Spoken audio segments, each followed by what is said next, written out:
De asta, da. Da. Gata, l-am deschis.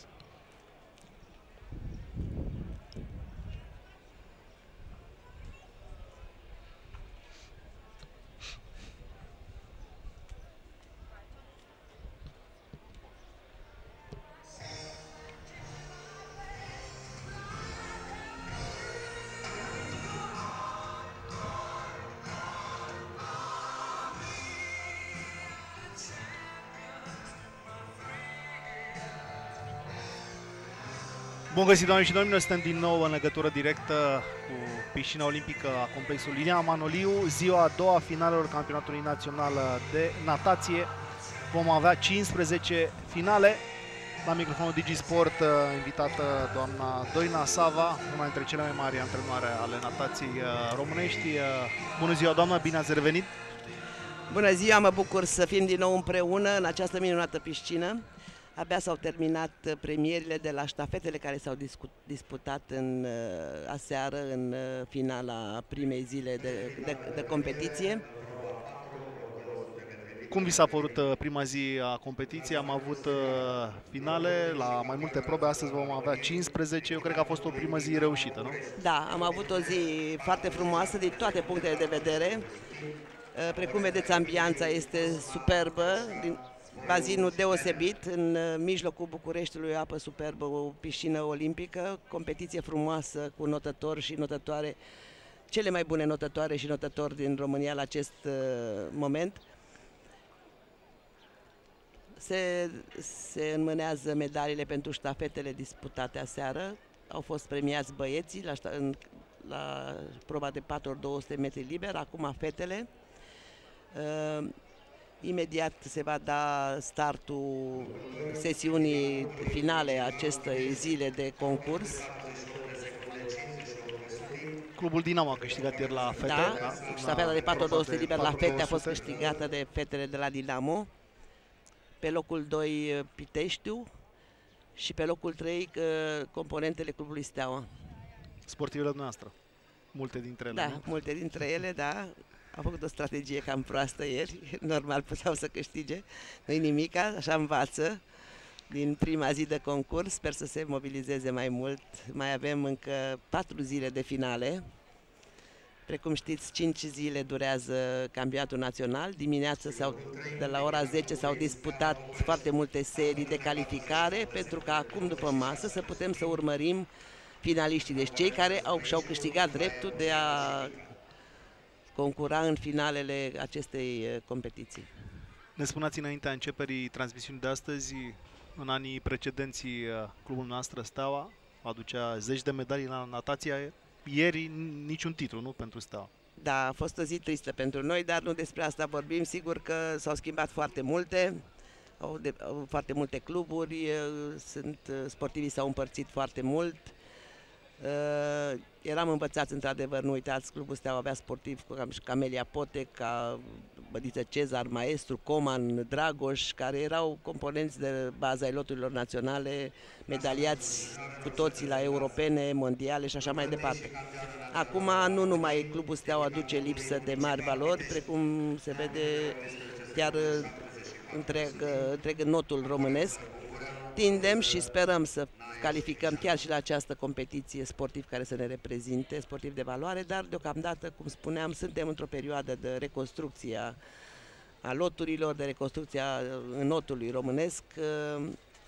Nu mai putem vorbi ca până acum 2-3 ani de mari performanțe, dar sperăm ca această ramură sportivă să reînvie și să ne putem mândri din nou cu sportivi de valoare olimpică și mondială, cum au fost Camelia Potec, Mocanu Diana, Cășlaru Beatrice, Răzvan Florea, Coman Dragoș, Gherghel Ioan, Păduraru Simona, Larisa Lăcustă. Deci era o pleiadă de sportivi la care noi îi spunem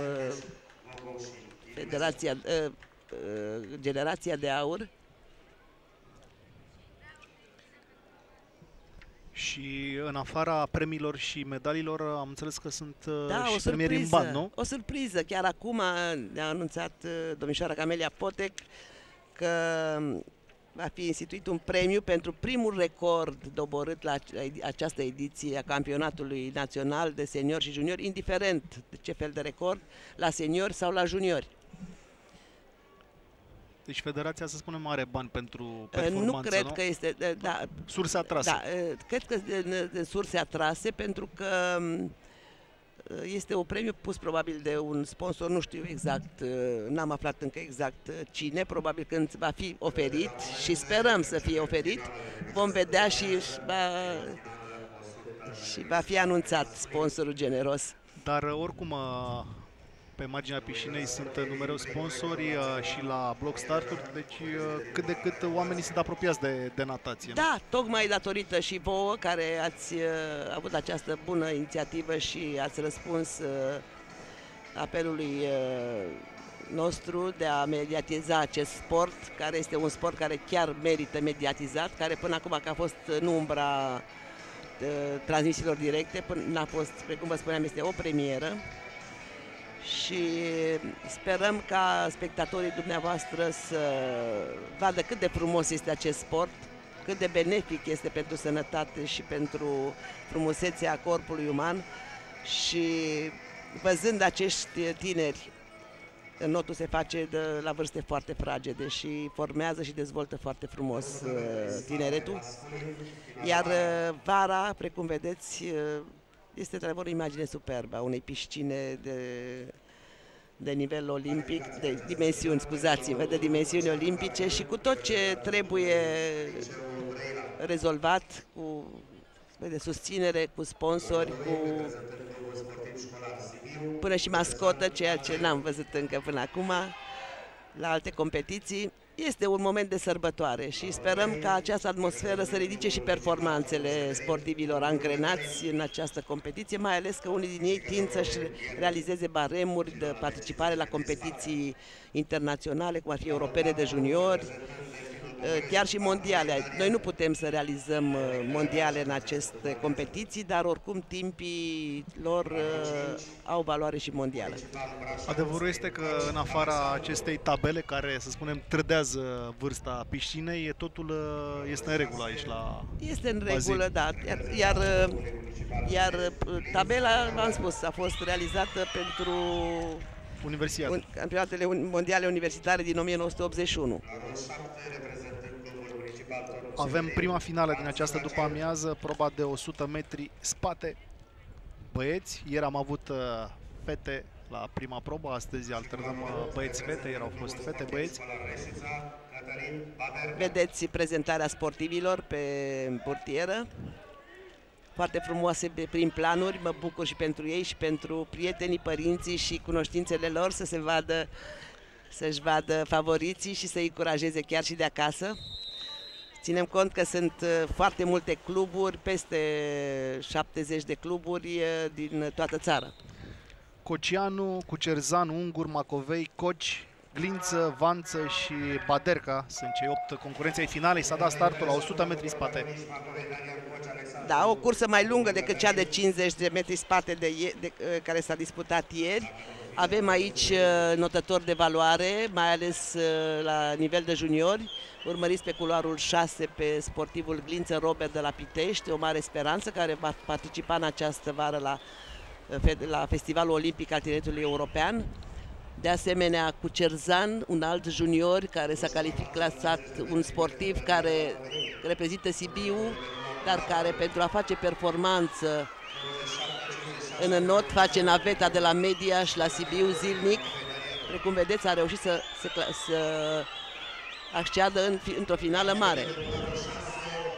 Finișul este destul de strâns, vedeți și noastră pe micile ecrane, 3, 4, 5 și 6, iată, 4 culoare, va fi braț un la braț, 4, 5, 6, sosire, cred că 4 a ieșit, da? 4, Macovei, Daniel,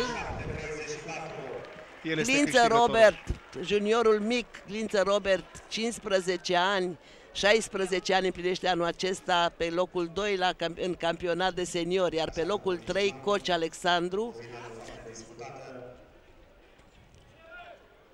Da, foarte frumoasă și foarte strânsă această finală. În 57 de secunde au fost primii 3. Da. De mult au contat acum și sutimile de secundă. Așa este. Macovei, Glință, Coci, Ungur, Cucerzan, Cocianu, Vanță și Baderca. Acesta este clasamentul primei finale de astăzi, 100 metri spate. Finala A, avem și finala B, așa cum v-am obișnuit, finala de consolare, cum ne spunea doamna sigur, contează primii pentru sportivi. Contează foarte mult, sunt sportivi de diverse vârste, și mai mari și mai mici, juniori, care trebuie să-și verifice pregătirea, trebuie să realizeze timp pentru competițiile următoare. Îl vedem ieșind din bazin la culoarul B pe Glință Robert. Chiar aici, în dreptul nostru, este urmărit de camera de luat vederi. Este locul 2 la seniori, el fiind junior mic, deci nici măcar junior, în vârstă de junior mare, a reușit această performanță. Într-adevăr, putem spune că avem o valoare cu acest băiat. De asemenea, pe locul 2 la junior cu Cerzan. Finala B avem cu Ambrono, Ganea, Oproiu, Hainală, Angel, Militaru, Cheresteș și Cosma. Băieți tineri, 95, 96, 97. Toți sunt juniori de la 17 ani în jos. Deci 15, 16, 17. Și interesant, doamna Sava, la finala A, în calificări au fost timp de la 58 la 1.02 și numai pe podium au avut 3 cu 57 de secunde.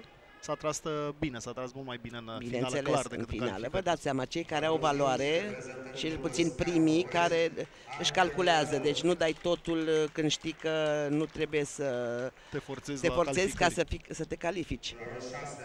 Și au notat atât cât trebuie să se califice. Sigur că e posibil să ai și surprize, să sar din finală pentru un calcul de o zecime, pentru că cei mai tineri sau care tind spre performanță se pot depăși pe ei dimineață și poate să scoată din finala mare pe un veteran care poate ar putea chiar să câștige. S-a mai întâmplat.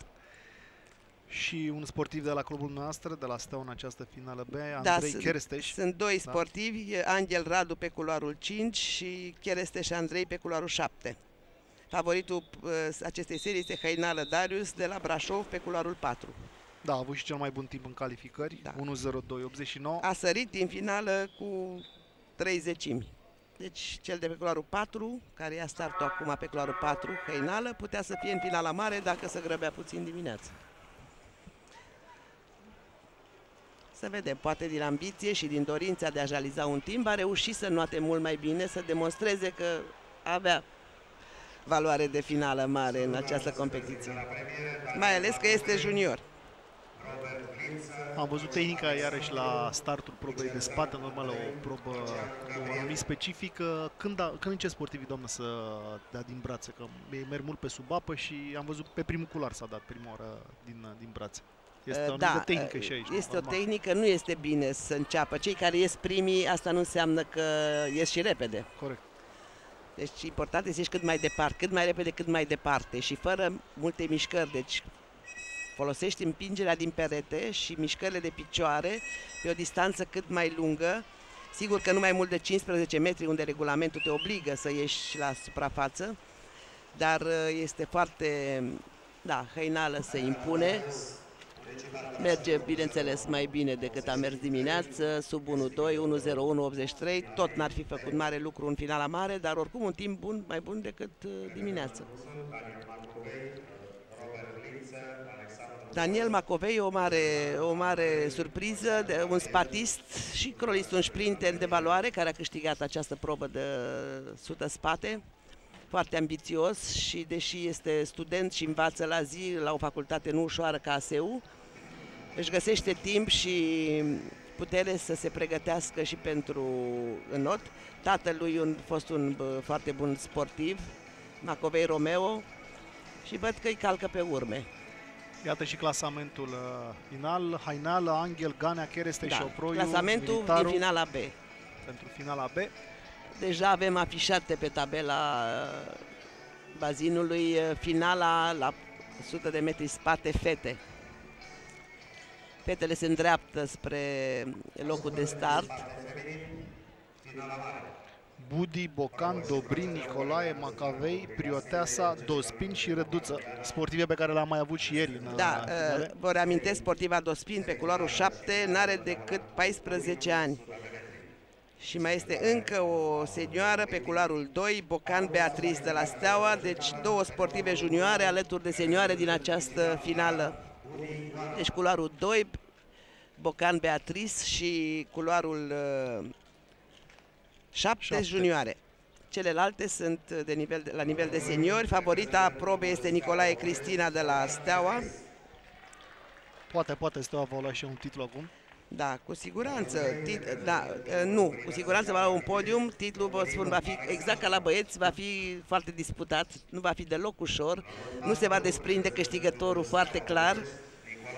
Prevăd o bătălie tot pe mijlocul bazinului, între culoarul 3, 4 și 5. Urmăriți culoarul 3, 4 și 5 cu Dobrin Alexandra de la Pitești, Nicolae Cristina de la Steaua și Macavei Carina de la Cluj-Napoca. Și câștigătoarea dintre Bocan și Dospin, de fapt, cea mai bine clasată, va fi campioana junior. Națională de junior, deci din cele două. Cea mai mică este această Dospin, care are 14 ani, și Bocan Beatrice 15 ani.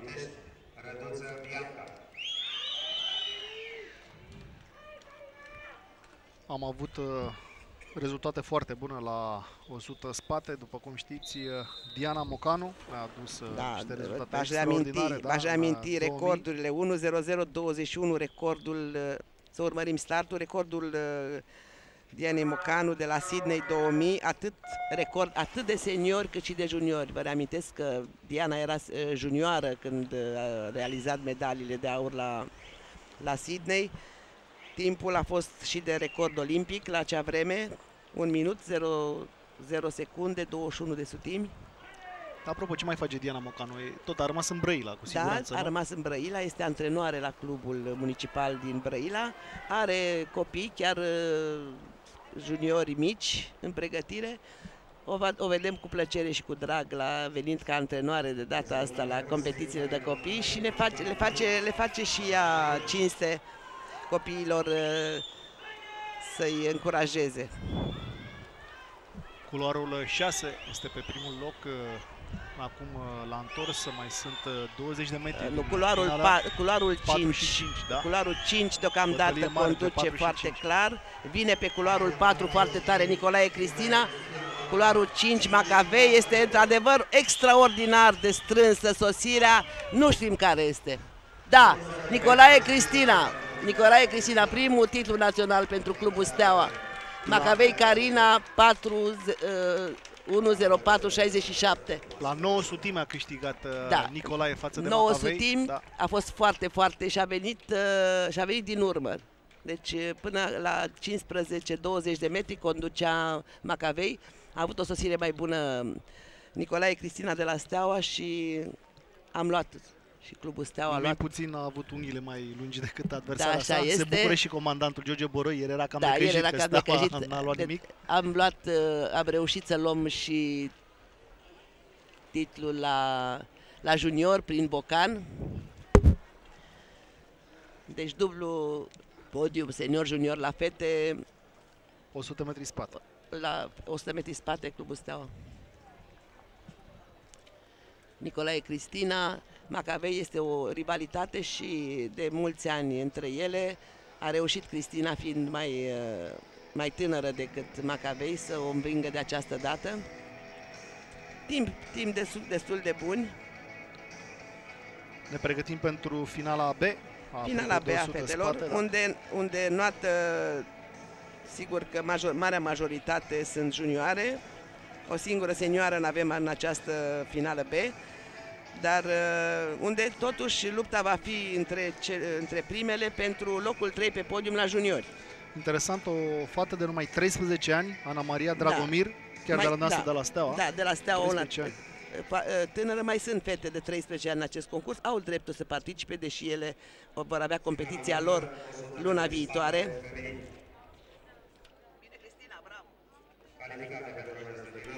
Doamna Sava și-a felicitat sportiva de la Steaua. Sportiva clubului, da, și antrenată de domnul profesor Dan Bordei.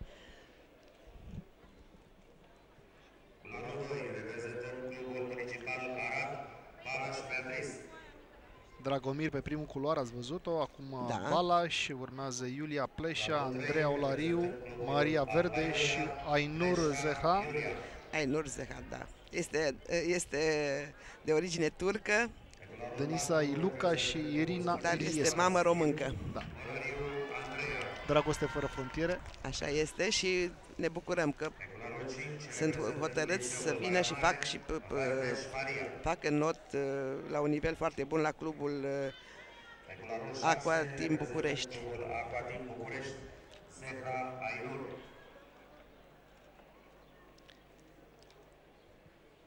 Culoarul 7 reprezentând clubul sportiv școlar Hunedoara, Iluca Denisa. Nu uitați, și mâine vom avea natație de la bazinul Ilian Manoliu, de la ora 17, cum v-am obișnuit astăzi și ieri, dar pe Digisport 2 va fi mâine transmisiunea. Se continuă și în weekend, normal, sâmbătă și duminică, un sfârșit de săptămână agreabil. Această caniculă să mai răcorim puțin cu aceste imagini de la bazin. Sper că vă fac plăcere cu adevărat, sunt superbe. Eu, care sunt de o viață pe marginea bazinului, mă uit cu foarte mare plăcere. Sper să vă răcorească, să vă facă plăcere și să vă convingă să vă duceți copiii sau voi copii și tineri să veniți spre bazin, spre sportul care dezvoltă foarte frumos și care ne-a adus atâtea succese pe plan internațional și pe care dorim din suflet să-l revigorăm și să-l ridicăm la un nivel pe care îl merită. Foarte echilibrată această finală B, să vedem cine va întoarce prima la 50 de metri. Culoarul 4 s-a desprins. 5, da.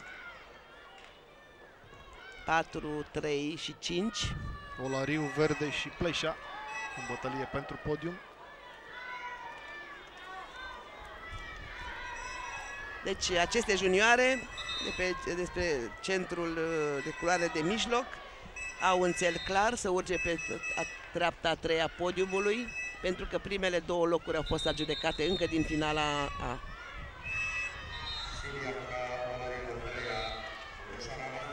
Da, culoarul 4 s-a desprins clar în câștigător. Deci locul 3 la juniori, Andreea Olaru de la Sibiu. Olariu, pardon. Și a bătut timpul de dimineață, a avut 1:12:47, acum 1:11:64, deci o secundă în minus pentru ea. Dar, da, nu, o secundă mai bine. Da.